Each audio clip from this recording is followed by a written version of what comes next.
So good evening students. Next lecture शुरू करते हैं। This is I think six lecture, 6 और 7। तो ये lecture, this is last lecture for your CT1। यहाँ तक मैं जो भी पढ़ाऊँगा वो आपका CT1 एग्ज़ाम में उतना आएगा, ठीक है। वैसे भी हमने उतना कोर्स कवर नहीं कर पाए जितना करना चाहिए, but up till bolt I will cover today, okay. So I hope my voice is clear to you. In the last class, what we have discussed so far is the eccentric connection. Eccentric connection में मैंने आपको बताया था कि दो type के eccentric connection होते हैं बोल्ट के केस में, एक इन प्लेन eccentricity और एक आउट प्लेन eccentricity। इन प्लेन वाला सिंपल केस हमने पढ़ चुके हैं, ये इसका क्वेश्चन था, क्वेश्चन भी डिस्कस किया था लास्ट क्लास में, ठीक है। इसमें हमने F1 निकाला था, फिर F2 निकाला था, F2 F, फिर इनका रिजल्टेंट फोर्स था FR, थीटा होता है उनके बीच में, F1 F2 के बीच में, ओके। फिर हमने ये रिजल्टेंट फोर्स कैलकुलेट किया था, F1 F2 F1 square plus F2 square plus 2F1 F2 cos theta. और इस FR को, इस रिजल्टेंट फोर्स को हमने कंपेयर किया था हमारी बोल्ट वैल्यू से, ठीक है। तो ये हमारा रिजल्टेंट फोर्स है, ये हमारा बड़ा आना चाहिए, सॉरी ये छोटा आना चाहिए बोल्ट वैल्यू से, means FR should be less than bolt value.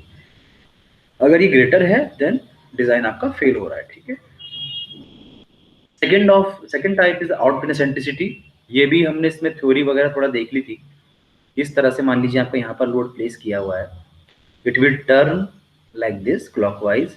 तो टर्न होने का मतलब ये है कि इस पोर्शन से ये जो ब्रैकेट है, ये जो पोर्शन है, ये आपका इस तरफ की तरफ टिल्ट हो जाएगा।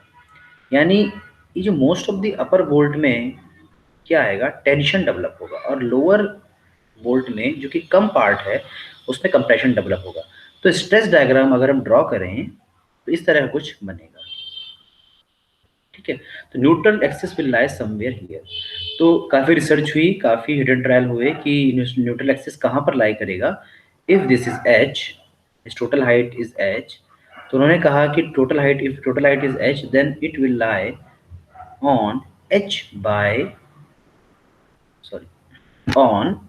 7 from the bottom। मीन्स ये जो हाइट होगी न्यूट्रल एक्सिस से यहाँ तक की, दिस हाइट इज h/7, ठीक है। ये मैं आपको ऑलरेडी डिस्कस कर चुका था, ये पॉइंट यहाँ मेंशन भी था। It is assume that the Na lies at distance h/7 from the bottom of the bracket, ठीक है। उसके बाद एट लास्ट हमको ये चेक करना होता है कि शेयर दिस एंड टेंशन में ये कंबाइंडली फेल तो नहीं हो रहा है, तो ये आपको क्राइटेरिया फॉलो करना पड़ता है, ठीक है। और इस फॉर्मूले को कहते हैं इंटरेक्शन फॉर्मूला, ये भी डिस्कस हमने कर लिया था। This is the interaction formula and this is that particular graph of interaction formula, ठीक है। ये थ्योरी वगैरह है, जंक्शंस वगैरह है। Tensile force develop on the bracket will be proportional to the distance from Na, T is directly proportional to Y। Obviously देखो यही था ना, फिगर ऊपर बना हुआ है, इस तरह से ये था, ठीक है। इस तरह से यहाँ से बोल्टिंग वगैरह कर रखी थी, तो स्ट्रेस डायग्राम ऐसा है। तो भाई जितना न्यूट्रल एक्सिस से हम ऊपर जाते जाएंगे उतना टेंशन की वैल्यू बढ़ेगी, और ऊपर जाएंगे टेंशन की वैल्यू और बढ़ेगी, ठीक है, सिंपल। तो ये छोटा सा डेरिवेशन था ये, दिस इज, और हमारा जो काम का फॉर्मूला है इसमें जो हम यूज करेंगे, this is tensile force in bolt हमें कैलकुलेट करना पड़ेगा, वो होगा My over summation of y का स्क्वायर, ठीक है। m is the movement. तो लेट्स सी, न्यूमेरिकल देखते हैं, न्यूमेरिकल से आपको क्लैरिटी हो जाएगी, then we will move to next topic. कुछ स्टेप्स ऑफ डिजाइनिंग थे, वो स्टेप्स ऑफ डिजाइनिंग भी शायद हमने थोड़ा सा ओवरव्यू कर लिया था, बट उसको दोबारा रिवाइज कर लेते हैं, रिकैप कर लेते हैं। सो ये आपका कुछ इस तरह से क्वेश्चन आएगा कि आपको वो बोल्ट आपको शो करेगा, आपका ये मान लीजिए मेन कॉलम है, इसमें आपकी ये ब्रैकेट प्लेट अटैच करी हुई है, ठीक है। This is A bracket, this is your P force with the centricity E। तो यहाँ पे लिखा है कि आपको कुछ गिवन हो सकता है, लाइक डायमीटर ऑफ बोल्ट आपको गिवन हो सकता है, नहीं होगा तो आपको मैंने बताया था अनविन्स फॉर्मूला होता है, क्या होता है वो, D is equals to 6.05 under root T. T होता है थिकनेस ऑफ प्लेट। तो या तो आपको उसने डी दी हुई होगी क्वेश्चन में, तो डी निकालना पड़ेगा, ऑलरेडी आपको डी गिवन होगी। तो पिच और एज डिस्टेंस आपको हो सकता है गिवन, हो सकता है वो आपको निकालनी पड़े, आपको सेलेक्ट करनी पड़े based on the minimum criteria. तो फर्स्ट स्टेप ऐसा मान रहे हैं कि गिवन नहीं है। फर्स्ट स्टेप मानने की डायमीटर यू नो, ठीक है। Select the nominal diameter of bolt, select the nominal diameter of bolt. Select का मतलब है क्वेश्चन में गिवन है तो ओके, नहीं गिवन है तो यही अनविन फॉर्मूला से आप एक आइडिया लगा लेंगे कि इतना बोल्ट चाहिए, ठीक है। वैसे for your convenience, just for information knowledge, जो एसेंट्रिक कनेक्शन होंगे आपके, ये वाला और इससे पहले वाला, ये तो आउटप्लेन हो गया, इससे पहले वाला इनप्लेन था। दोनों में जो नंबर, जो डायमीटर ऑफ द बोल्ट हम नॉर्मली यूज करते हैं वो थोड़ा ज़्यादा ही यूज करते हैं। ज़्यादा का मतलब हम नॉर्मली 20-22 के अराउंड ही यूज करते हैं। तो pitch, minimum pitch criteria 2.5 D और minimum edge distance 1.5 D naught, ठीक है ना। ये आपका होता है D naught diameter of hole, ठीक है। यहाँ से आप अपनी निकाल लेंगे पिच और edge distance. Second step is design shear strength VDSB and design tensile strength TDB। ये बोल्ट की स्ट्रेंथ दोनों कैलकुलेट कर सकते हैं, हमको पता है। शेयर प्लेन वही NN 5/4 डी स्क्वायर, है ना। तीनों फैक्टर आप नेग्लेक्ट कर दो, 1 1 1 मान लो, ठीक है, क्योंकि यहाँ पे कोई डबल ऊपर बट ज्वाइंट नहीं है, कोई वो सब नहीं है। इनटू FUB ओवर √3, यहाँ से VDS भी निकाल लीजिए। TDB ये भी आपको पता है, टेंसाइल स्ट्रेंथ ऑफ बोल्ट, जो फॉर्मूला पड़ा था वो यहाँ पे काम आएगा, 0.9 FUB इंटू ANB। इस सब से निकाल के आप अपनी स्ट्रेंथ निकाल लेंगे। देन जो आप इसमें प्रोवाइड करोगे वो 2 बोल्ट लाइन आप प्रोवाइड करोगे नॉर्मली, है ना। तो जनरली ये एन डैश हम 2 ही लेते हैं कि इस तरह से आपकी बोल्ट लाइन होगी, 2 आपकी कॉलम होंगी, बाकी रो आपकी कितनी भी हो सकती है, ठीक है। N dash is generally 2। M moment P into e, obviously moment होगा आपका जो फोर्स क्वेश्चन में गिवन होगा, अल्टीमेट फोर्स, अल्टीमेट लोड और एसेंट्रिसिटी का मल्टीप्लिकेशन, ठीक है। Next step is to find number of bolt पर लाइन। पर लाइन जहां लग गया तो लाइन कितनी है, 2 लाइन है, तो इसलिए सिंपल सी बात है, यहाँ पे एन डैश डिवाइड डिवीजन में चले गया। तो number of bolts per line का फॉर्मूला हो गया N is equal to, this is very important formula, इसको आप मेमोराइज कर लेंगे, this is important formula, okay. 6M over N dash small p into VDSB। M moment है, N dash 2 है bolt line, small p है, ये capital P नहीं है, this is not load, this is pitch. यहाँ पे इसको मैं ऐसे लिख देता हूँ, दिस इज PITCH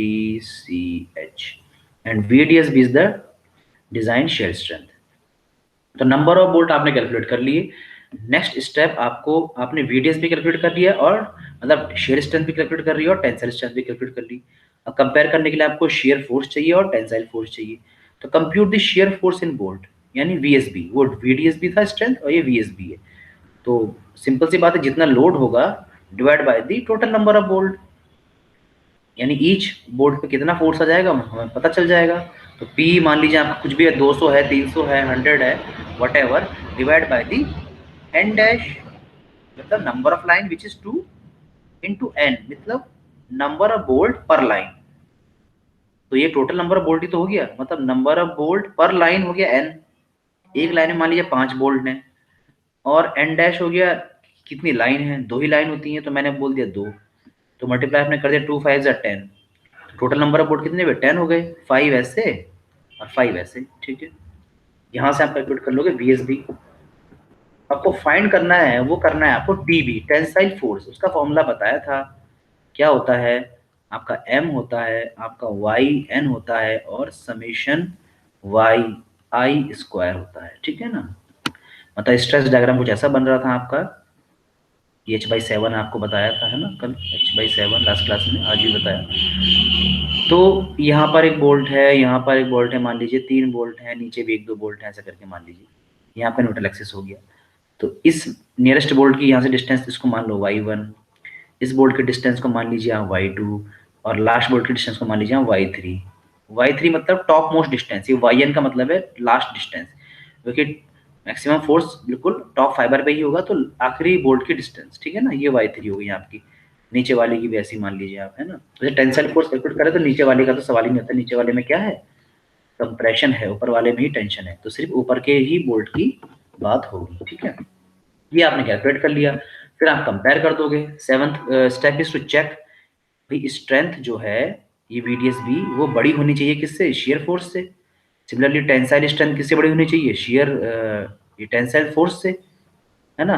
तो तभी तो आप बोलोगे कि ये सेफ है। इंडिविजुअली उन्हें चेक कर लेंगे पहले, ठीक है। VDSB should be greater than VSB, ऐसा है तो ओके, ठीक है। Tensile strength should be greater than tensile load, tensile force, ऐसा है तो ओके। फिर 8th में आपको कंबाइंड चेक भी करना है इंट्रैक्शन फॉर्मूला से। कंबाइंड चेक मैंने बताया था आपको ऑलरेडी, ठीक है। ऊपर लोड होता है, नीचे स्ट्रेंथ होती है, तो VSB शेयर फोर्स, नीचे शेयर स्ट्रेंथ, ऊपर टेंसाइल फोर्स या टेंसाइल स्ट्रेंथ, स्क्वायर स्क्वायर करना है और लेस देन 1, ये चेक करना है। ये आएगा, ठीक है, ये प्रूफ होगा, but you have to show this, ठीक है।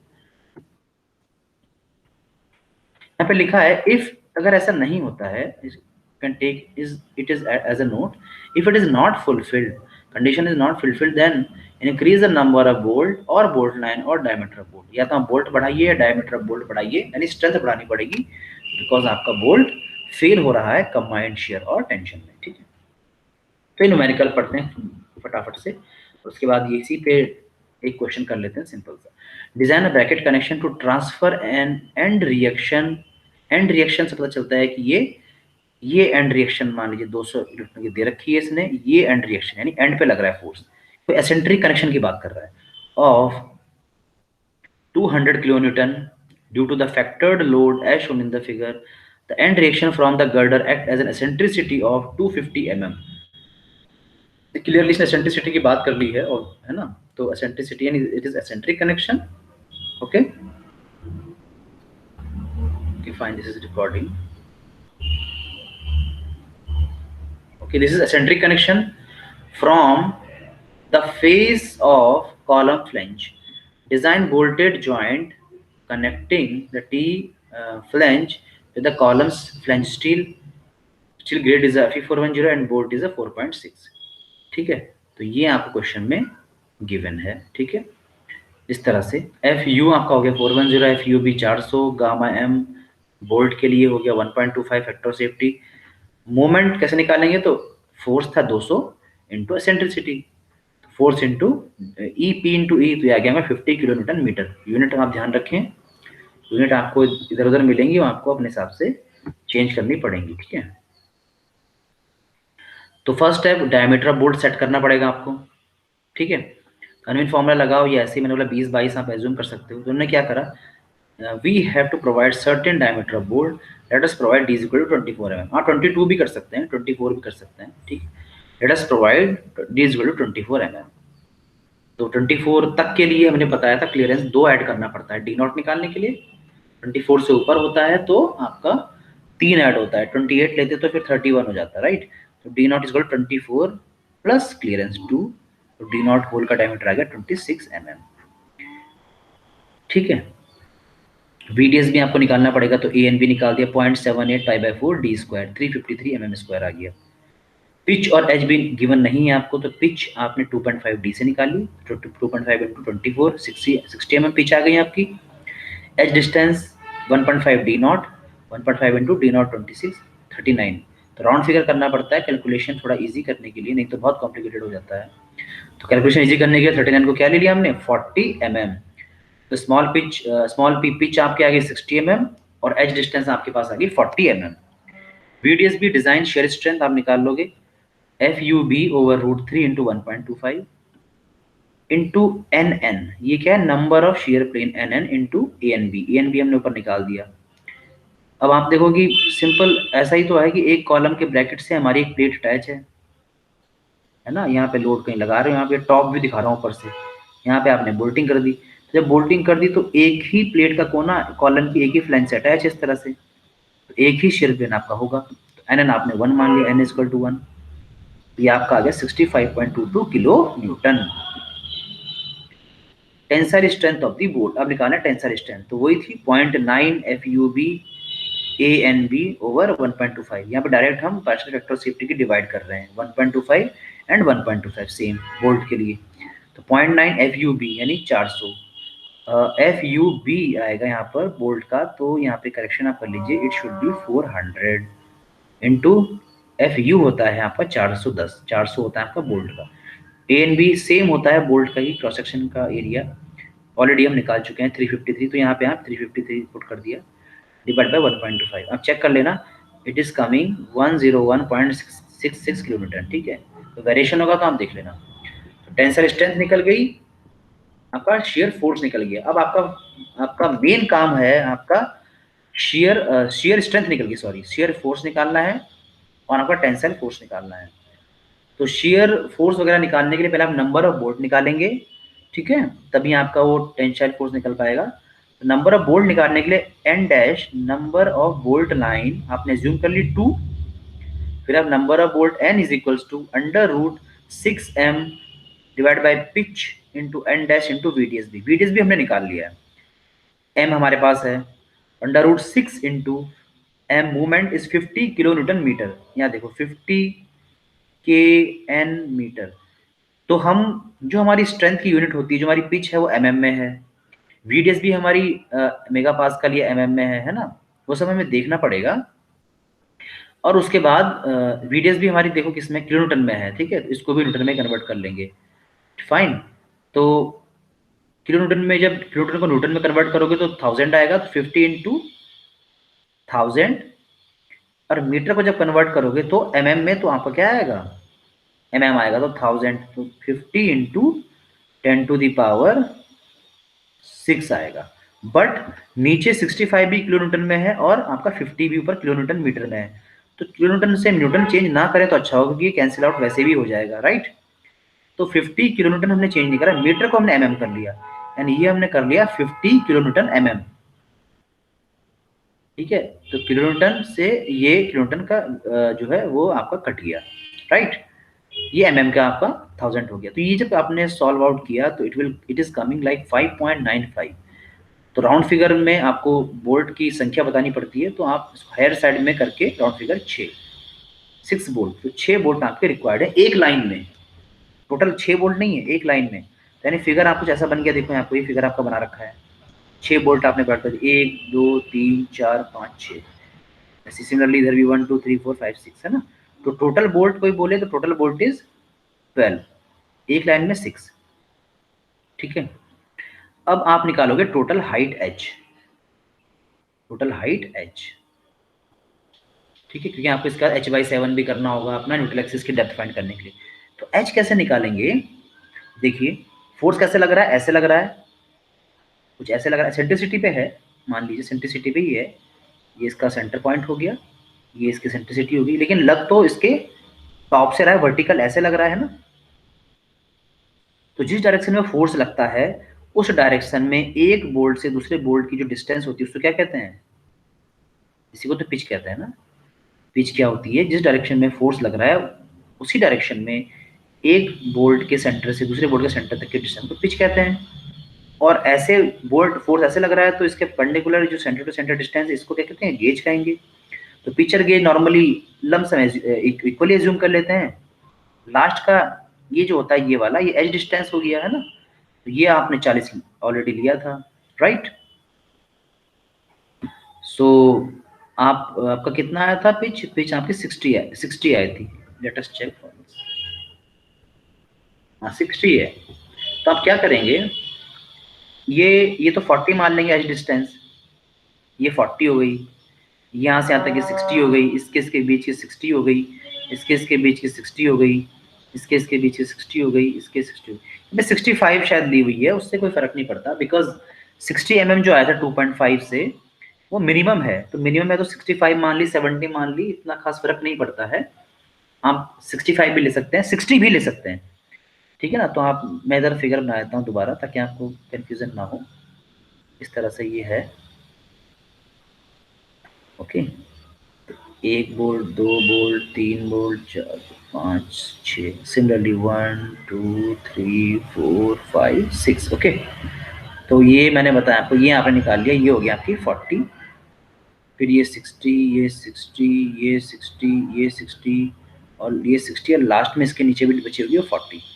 तो वैसे जो एच होगा आपका वो यहाँ से यहीं तक होगा, लास्ट बोल्ट से टॉप बोल्ट तक, ये आपका एच होगा। तो निकल जाएगा सिंपल, नीचे ये ब्रैकेट के एंड तक होगा, ना कि बोल्ट तक, नीचे ये ब्रैकेट के एंड तक होगा, तो एक 40 यहाँ पे ऐड हो जाएगा, तो 1 2 3 4 5, तो 60 इंटू 5 प्लस 40, ठीक है, ये आपका एच हो गया। तो एच इज इक्वल टू हो गया 340 mm। इसमें 65 माना है, इसलिए 365 आ रहा है। ठीक है, तो जैसा भी आप करें। ठीक है, तो 365 भी अभी ले लेते हैं फिलहाल, आप ऐसे भी कर सकते हैं। ठीक है, एच आपका आ गया, तो आपका h बाई 7 आपका न्यूट्रल एक्सिस पर चल जाएगा। तो 365/7 जब आप करेंगे, जो भी वैल्यू निकल के आएगी उतना बॉटम से लेके आपका न्यूट्रल एक्सिस हो जाएगा। ठीक है, वो आगे हमने किया होगा, देखो। तो h/7 एच निकाल के हम रख दिए 365 mm। तो VSB यानी शेयर फोर्स, तो सिंपल है ये तो, total load divide by total number of bolts. Total load कितना 200 था, 200 किलोन्यूटन में, और नीचे है n dash into N, total number of bolt, 2 into 6 12। तो एक बोल्ट पर कितना फोर्स आ रहा है, direct shear force is 16.67 kilonewton. अब हमें निकालना है टेंसाइल फोर्स। तो h/7 हमने निकाल दिया, 365/7 ये है हमारा, करके सॉल्व 52.14 mm। तो ये जो है बॉटम से 52.4 mm, ये आपका न्यूट्रल एक्सिस आपका आ गया। ठीक है, तो ये 40 का डिस्टेंस आपको पता ही है, और इसके ऊपर कुछ और थी, 60 थी या 65 थी। ठीक है ना, तो 40 इंटू 60 कितना हो गया, 100 का मतलब ये हुआ कि ये न्यूट्रल एक्सिस जो है वो इस बोल्ट लाइन और इस बोल्ट लाइन के बीच में ही लाई कर रहा होगा। समझ में आई बात, न्यूट्रल एक्सिस जो है वो कहीं यहाँ से पास हो रहा है, जैसा ही शो किया हुआ है। यानी 1 2 3 4 5 5 बोल्ट की लाइन जो है वो 5 बोल्ट वो न्यूट्रल एक्सिस से ऊपर बढ़ रही है। 1 2, तो ऐसे ये y1 हो जाएगा, यहाँ से यहाँ तक कि y2, यहाँ से यहाँ तक की y3, यहाँ से यहाँ तक की y4, टॉप वाले की y5। ये डिस्टेंस आप कैलकुलेट कर लोगे। ठीक है, क्योंकि हमें समेशन ऑफ y चाहिए होता है, समेशन ऑफ y² भी चाहिए होता है। ठीक है ना, तो वही आप करोगे, वो इन्होंने किया है, डिस्टेंस वगैरह कैलकुलेट कर ली है, वो आप इजीली कर लोगे। ठीक है ना, ये देखिए इन्होंने कैसे किया है, twice. Why this is twice, why they are doing twice, because दो बोल्ट लाइन तो एक के निकाल रहे हैं, 65 + 40 - 52.4, 65 + 40 - 52.4, यानी पहले वाले बोल्ट से यहाँ तक की डिस्टेंस निकल गई। प्लस सिमिलरली इन्होंने ये कर दिया, ये डिस्टेंस निकाल दी, ये डिस्टेंस निकाल दी, ऐसे सारी डिस्टेंस उन्होंने निकाल दी। Summation of Y square, individual distance निकल गई तो वाई स्क्वायर करना, y1² + y2² + y3², y4 y5 का स्क्वायर, बाहर मल्टीप्लाई कर दी 2 की, बिकॉज 2 वोल्ट लाइन है। ठीक है, ये ध्यान रखना है। तो समेशन ऑफ वाई स्क्वायर हमारा कितना आ गया, ये आपका कैलकुलेट हो गया 41887.8 mm²। एक हमें टॉप वाई मैक्स चाहिए, यानी 5वें बोल्ट से न्यूट्रल एक्सिस तक की डिस्टेंस, ये सबसे बड़ी वाली, तो 3182 हमारे पास है ही। ठीक है, बस तो और कुछ नहीं करना, direct we will put formula.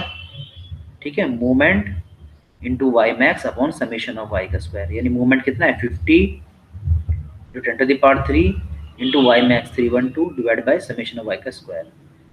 ठीक है, इसको किलोमीटर में रहने देंगे। तो जब सॉल्व आउट सारा करा तो हमें क्या मिला, हमें मिला टी मैक्स यानी टेंसाइल फोर्स कितना मिला। टी मैक्स क्यों बोल रहे हैं, बिकॉज ये टॉप मोस्ट बोल्ट की वजह से जो टेंसाइल फोर्स है वो है। यहाँ पे y3 होता तो ये वाला जाता, और कम और कम और कम करके, है ना। तो ये टॉप मोस्ट है, तो ये मैक्सिमम टेंसाइल फोर्स है 37.35 किलो न्यूटन, इतना आपका shear force, sorry tensile force आ रहा है। तो कुछ नहीं करना, बस आपको इंडिविजुअली चेक करना है। स्टेप 7 में इंडिविजुअली चेक करना था। टी मैक्स इज 37.35 और डिजाइन टेंसाइल स्ट्रेंथ हमारी TDB कुछ आई होगी, तो वो हमारी टी मैक्स से बड़ी होनी चाहिए। कितनी आई है डिजाइन टेंसाइल स्ट्रेंथ, वो एक बार देख लेते हैं।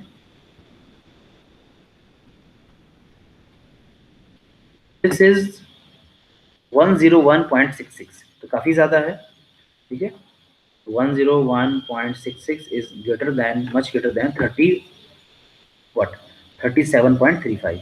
यहाँ लिखा भी है नोट करके, 37.35 इज लेस देन 101। ठीक है, तो यानी सेफ हो गया टेंशन में। तो शेयर में भी चेक करना है, VSB should be less than VDSB। VSB कितना रहा था, 16.67 आ रहा था ना, 12 वोल्ट है। It should be less than VDSB, design shear strength, वो कितनी थी 65 आ रही थी ना, तो ये भी काफी टाइम ज्यादा है। तो शेयर में भी ये सेफ है और आपका टेंशन में भी सेफ है। अब ये चेक करना है कि ये कंबाइंडली दोनों में सेफ है या नहीं है। तो step 8 is to check in combination of shear and tension. तो VSB upon VDSB square plus Tmax upon TDB square should be less than or equal to 1. This is interaction formula.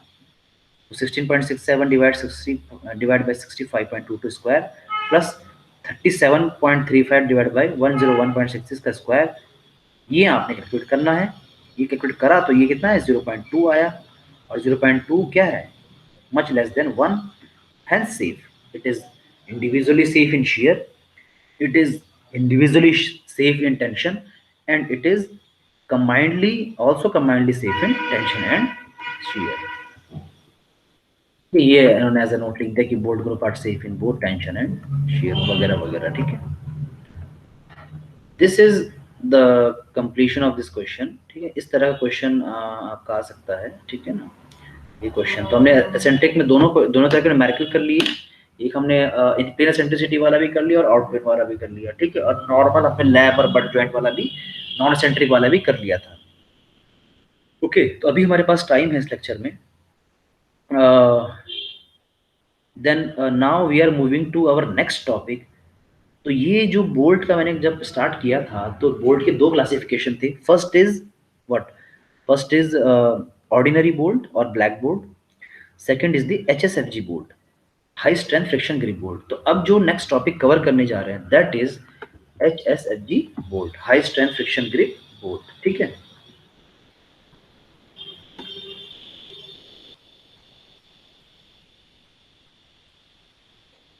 थोड़ा सा इसका mechanism different है, resistance का तरीका different है. ये इसका फॉर्मूला आता है, design of high strength friction grip bolt used when external force is high.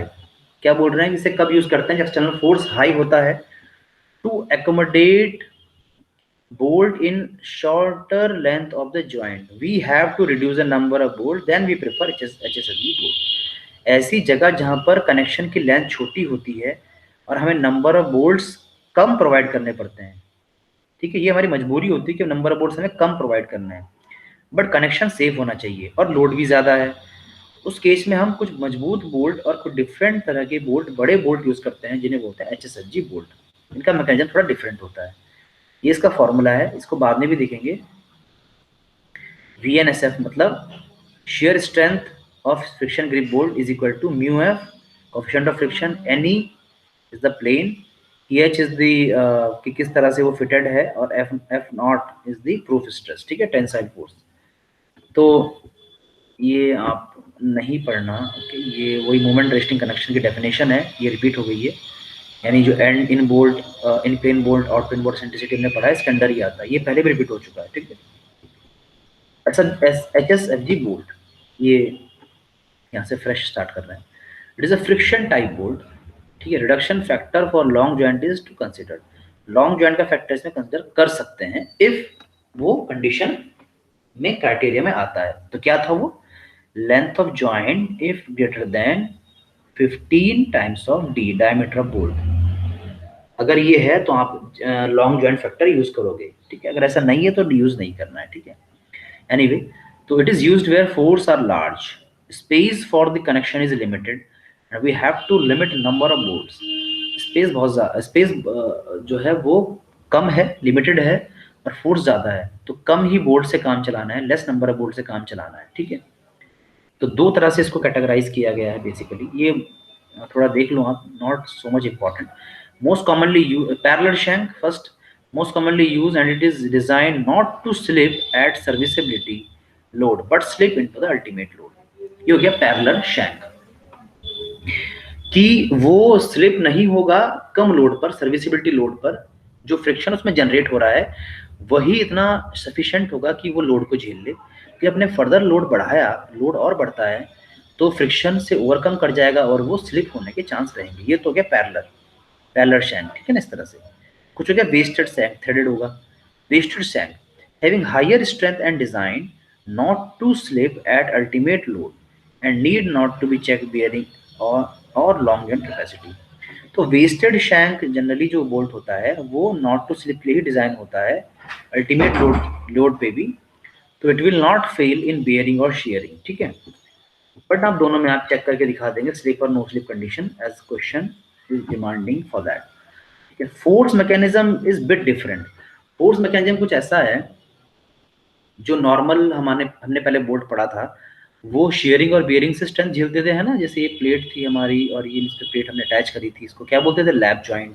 यहाँ पे आपने फर्दर बोल्ट लगाया, इधर इसे पी फोर्स से पुल कर रहे हो, इधर इसे पी फोर्स से पुल कर रहे हो, तो ये एज इधर भागेगा तो ये बीच में से कट जाएगा, डिफॉर्म हो जाएगा, शेयर वगैरह, है ना। Sorry, but here thing is different. यहाँ क्या कह रहे हैं कि एक प्री टेंशन फोर्स डेवलप होगा। कैसे डेवलप होगा, ये दो प्लेट हैं आपकी, इन दो प्लेट को हम क्या कर रहे हैं, ऐसे बोल्ट से, ये इसमें मान लीजिए बोल्ट हमने लगा दिया। अब इसमें हम नट कस रहे हैं, जो बोल्ट का नट होता है वो हम थ्रेड में इस तरह से कस रहे हैं, टाइट कर रहे हैं। तो नट की टाइटनिंग करते करते, ये काफ़ी बड़ा बोल्ट होता है तो मशीन से कस रहे हैं, हाथ से नहीं हो पाएगा ही। इसकी टाइटनिंग इस तरह से हो रही है, टाइटनिंग हो रही है, यहाँ तक पहुँच गए। फर्दर इसकी मशीन से और टाइटनिंग कर रहे हैं, बिल्कुल इसको इससे अटैच कर दिया है, मतलब ये दोनों प्लेट इस तरह से हुई हैं। अब एक प्लेट, दो प्लेट, और हमारा ये बोल्ट इस तरह से ये हो गया है, नट हमारा यहाँ तक पहुँच चुका है। अब फर्दर टाइटनिंग कर रहे हैं, ये बहुत ज़्यादा, ये दोनों प्लेटें आपस में कंप्रेस हो रही हैं। तो एक इस तरह का compression force, high compression force उन्होंने डेवलप कर चुका है due to the extra tightening of nut. Nut के एक्स्ट्रा टाइटनिंग की वजह से एक क्लैंपिंग फोर्स, जैसे यहाँ पे देखो नाम दिया है clamping force, CLAMPING, clamping force या कंप्रेशन फोर्स डेवलप किया है। ठीक है, ये जो कंप्रेशन फोर्स है, यही ये प्लेट क्या करेंगी, आपस में काफी ज्यादा एक अटैच हो जाएंगी, जिस वजह से इनमें एक, यहाँ पर दोनों के बीच में फ्रिक्शन लेयर डेवलप हो जाएगी, फ्रिक्शन डेवलप हो जाएगा। तो फ्रिक्शन कब पिक्चर में आएगा, वो तब पिक्चर में आएगा जब आप टेंसाइल फोर्स लगाओगे, क्योंकि आपने इतना प्रेस कर दिया और ये इतना यहाँ से फ्रिक्शन डेवलप हो गया। ठीक है, और जब आप इसमें टेंसाइल फोर्स अप्लाई कर रहे हो, पुल अप्लाई कर रहे हो, देन ये जो friction force, this friction force will come into picture and this friction force will resist now this tension load. इस पुल को अब इसके बाद ये फ्रिक्शन फोर्स रजिस्ट करेगा। कैसे, मान लीजिए अटैच हो गया इस तरह से, अब आप इसमें प्लेट में पुल लगा रहे हो, टेंसाइल पुल लगा रहे हो, राइट। जब इनमें टेंसाइल पुल लगाओगे, दूसरे से डिटैच करने की कोशिश करोगे, तो ये इतने कंप्रेस हैं कि it will create some friction. मैं ये नहीं कह रहा हूं कि बहुत ज्यादा फ्रिक्शन होगा, इसलिए normally bolts are not to slip at serviceability. Serviceability bolt पे ये स्लिप नहीं होंगे, फ्रिक्शन को झेल लेंगे, लेकिन आपने फिर फर्दर लोड बढ़ाया तो एक लिमिट तक ही फ्रिक्शन झेलेंगे, अल्टीमेट लोड पे क्या हो जाएगा, स्लिप हो जाएगा। मतलब ये फ्रिक्शन से जो लोड है वो ओवरकम कर जाएगा, प्लेटें स्लिप हो जाएंगी, का मतलब ये है फिर कहानी वैसी हो जाएगी जैसे पहले थी। ठीक है, जो पहले कहानी थी कि फिर वो शेयरिंग और बियरिंग में फेल होगा, नॉट टू स्लिप में वो फ्रिक्शन से होगा, स्लिप में फिर वो शेयरिंग बियरिंग से मैकेनिज्म झेलेगा। तो ये है इसका मेन फंडा, और कुछ खास नहीं। तो फ्रिक्शन फोर्स कितना डेवलप होगा, that friction force is equal to mu, friction coefficient, मतलब दोनों प्लेट के बीच का जो घर्षण फ्रिक्शन कॉफिशिएंट है, वो हमको गिवन हुआ क्वेश्चन में या आईएस कोड में गिवन है, into P nought. This P nought is clamping force which is equal to pre tension. क्योंकि वो कहते हैं ना कि जब आप बोल्ट में नट से कस रहे हो तो एक रजिस्टिंग फोर्स लगेगा, जिससे हमने क्या बोला, इस क्लैंपिंग के अगेंस्ट एक रजिस्टिंग फोर्स लगेगा, जो इसको बोल्ट को एक टेंशन देगा, इस तरह से पुल देगा। तो वो एक रिवर्स रिएक्शन ही है, तो it is equal to pre tension, right. तो एक लाइन पढ़ लेते हैं, pre tension in bolt cause clamping force between the plates even before external load is applied. तो क्या कह रहे हैं कि एक क्लैंपिंग फोर्स जनरेट हो गया due to tightening of nut, even the external load is applied. External load applied करने से पहले ही ये सब जनरेट, प्री टेंशन या क्लैंपिंग फोर्स जनरेट हो गया। When external load is applied करेंगे, the tendency of two plate to slip against one another is resisted by friction। तो जब टेंशन फोर्स अप्लाई करोगे तो ये प्लेट में शियर फोर्स लगना चाहिए, इधर जानी चाहिए, इधर जानी चाहिए, लेकिन नहीं जाएगी, just because of this clamping force. इतना आप एक्स्ट्रा इतनी आप extra tightening of nut and bolt करेंगे। ठीक है, दिस इज द थिंग, और यही बस इसका मैकेनिज्म है। ये लिखने का तरीका इस तरह से है, beyond this point external load is registered by the external force by combined action of friction resistance and bearing. जब वो ओवरकम कर जाएगा फ्रिक्शन फोर्स से पुल, तो उसके बाद वो फ्रिक्शन रेजिस्टेंस से भी बियर करेगा लोड और बियरिंग से भी बियर करेगा लोड। तो कंडीशन होगी नो स्लिप और स्लिप कंडीशन। जब नो स्लिप कंडीशन है तो सर्विस लोड पिक्चर में आता है, ठीक है ना। ये वही जो हमने पैरेलल शैंक वाले बोल्ट की डेफिनेशन पढ़ी थी, ठीक है। तो no need to check in bearing obviously. जब स्लिप कंडीशन आ गई तो अल्टीमेट लोड की बात हो रही है, तो आपको बियरिंग में भी चेक करना पड़ेगा। ये this is the key point, this is the key point, बस ये आपको याद रखना है, ठीक है। इसी से थ्योरी भी है, इसी से न्यूमेरिकल भी है, राइट। तो दिस इज द फॉर्मूला। पहले भी एक बार आपको शो हुआ था कि अगर फ्रिक्शन से रजिस्ट कर रहा है टेंशन फोर्स को हमारा बोल्ट, तो फ्रिक्शन से रजिस्ट कर रहा है, तो उसका शेयर रोकने का फॉर्मूला क्या है? तो शेयर रेजिस्टेंस का फॉर्मूला है mu F, which is friction coefficient. तो mu F is the coefficient of friction और स्लिप फैक्टर, दोनों एक ही चीज है, फ्रिक्शन कोफिशिएंट और स्लिप फैक्टर।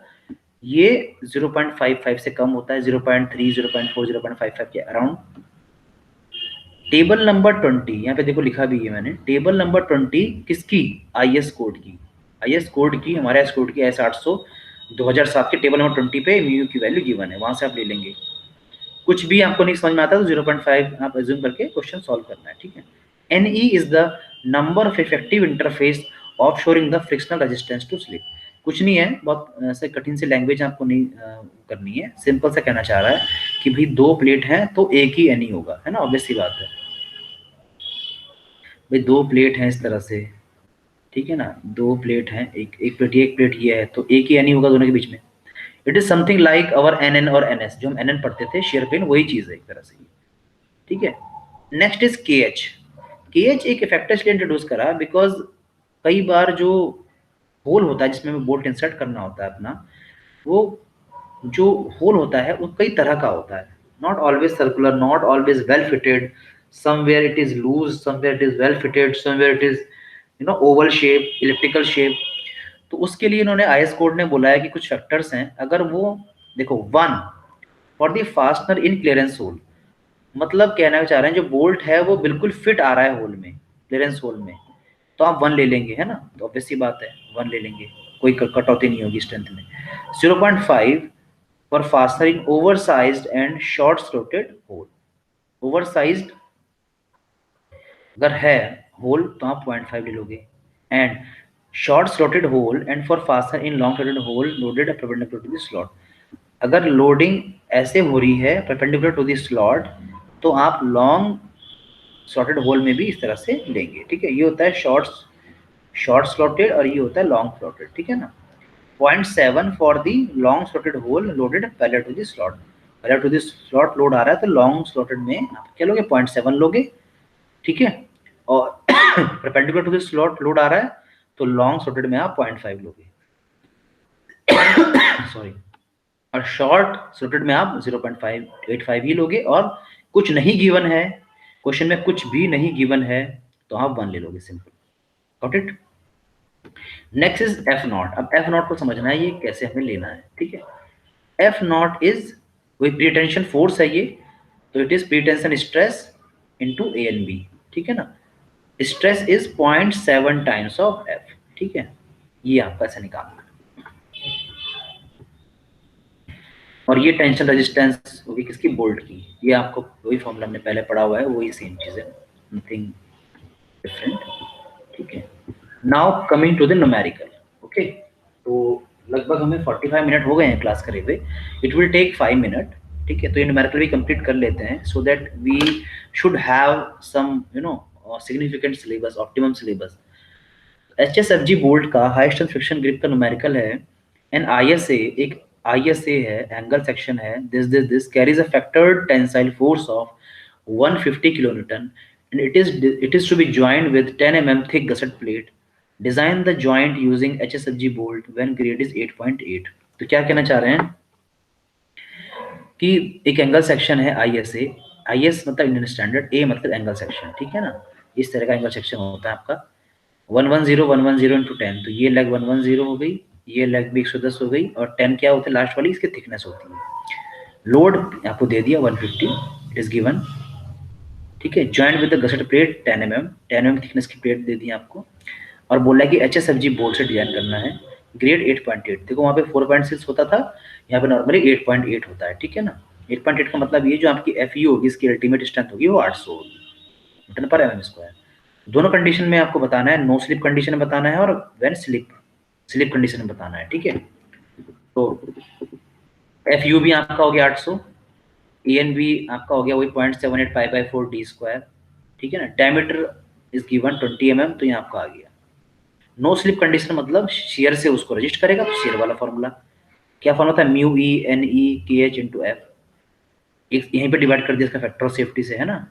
तो ये देखो हम आपका एफ निकालना है, तो प्रूफ लोड एफ क्या होता है, A N B into 0.7 into F U B, ठीक है ना। F U B 800, 0.7 proof stress में 0.7 लेते हैं, and A N B is the 0.78 π/4 d²। ये आपका आ गया प्री टेंशन फोर्स 137.2 किलोमीटर, ठीक है। म्यू ई हमने अडॉप्ट कर ली कुछ टेबल नंबर 20 पेज नंबर 77 से 0.5। फ्रिक्शन कोफिशिएंट एनी एक ही होगा, ये वही गसेट प्लेट लगी हुई है, आपका एंगल सेक्शन ऐसे अटैच है इधर में, और ये आपका बोल्ट ऐसे लगा हुआ है हॉरिजॉन्टली। तो एक ही तो स्लिप सरफेस है इसकी, ये वाली एक ही तो वो शेयर सरफेस है इसकी, शेयर प्लेन है 1। KH1 एज्यूमिंग क्लियरेंस होल, कुछ नहीं गिवन है तो एज्यूम कर लिया वो क्लियरेंस होल में फिटेड है, तो KH वहाँ पे 1 ले लिया। उससे कुछ नहीं करा हमने, सीधा वैल्यूज पुट करी, ओके। VDSB निकाल दिया, VDSB is coming 54.89 kilo Newton. इतनी क्या आ रही है, फ्रिक्शनल रेजिस्टेंस आ रही है, शियर रेजिस्टेंस आ रही है, ठीक है, नो स्लिप कंडीशन के लिए। Got it. Number of bolt कर जाएंगे नो स्लिप कंडीशन के लिए, कैसे निकालते हैं हम, total load given load divide by the strength, simple. तो लोड इज 150 किलो न्यूटन और स्ट्रेंथ कितनी आ रही है फ्रिक्शन से हमारी 54.89, तो जब डिवाइड करा तो it is coming 2 point something आएगा, तो हम राउंड फिगर में 3 वोल्ट, ठीक है। तो अगर स्लिप नहीं होगी, स्लिप नहीं हो रही है ये प्लेटें, ये एंगल और ये प्लेट, तो ये फ्रिक्शन से मतलब रुक जा रहा है, कहने का अर्थ ये हुआ। अभी कह रहे हैं फ्रिक्शन से रुक रहा है तो कितने बोल्ट लगेंगे, तो हमने निकाल दिया 3 बोल्ट भाई रिक्वायर्ड होंगे, ठीक है। अब आती है अगली कंडीशन। अगली कंडीशन क्या कह रहे हैं कि जब स्लिप हो रही है, जब स्लिप हो जाएगी तो फिर वो बियरिंग से रुकेगी, स्लिप इज परमिटेड मतलब बियरिंग, तो आपने फिर वही बियरिंग से रुकना है, मतलब जिससे पहले वाली कहानी थी वही होगी, है ना। तो मैं लिख देता हूँ यहाँ पे ब्रैकेट में प्रोसीजर, सॉरी ऐसा लिखते हैं, earlier procedure, earlier procedure are following. जो पहले का था वही, बस VDSB निकाला, ये सब बताने की जरूरत आपको नहीं है, ठीक है ना। बस चेंज क्या हो रहा है, FU यहाँ पे 400 लेते थे, यहाँ पे 800 ले रहे हैं, ठीक है ना। VDP भी निकाला, ये आपको बताने की जरूरत नहीं है, ठीक है।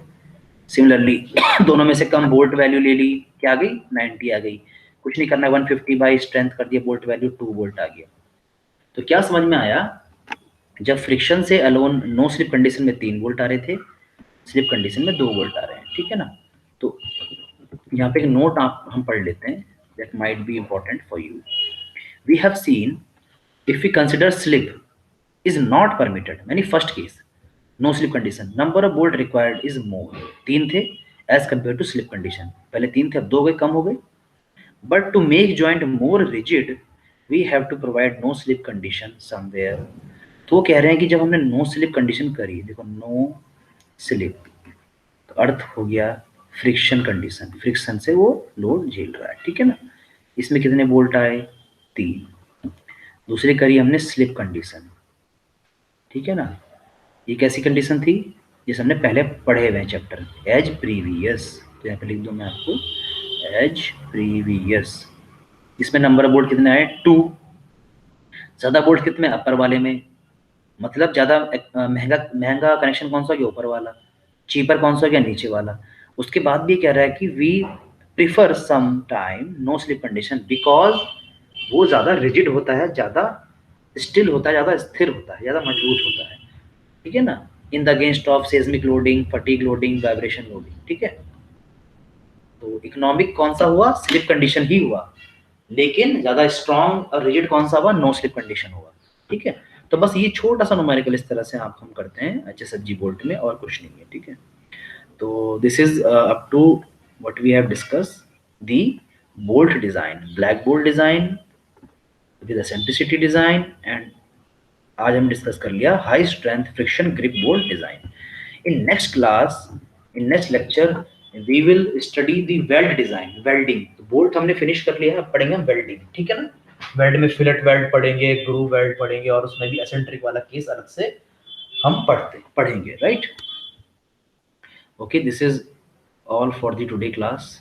Okay, so thank you very much. I hope आपको समझ में आ रहा होगा. ठीक है. Okay, thank you.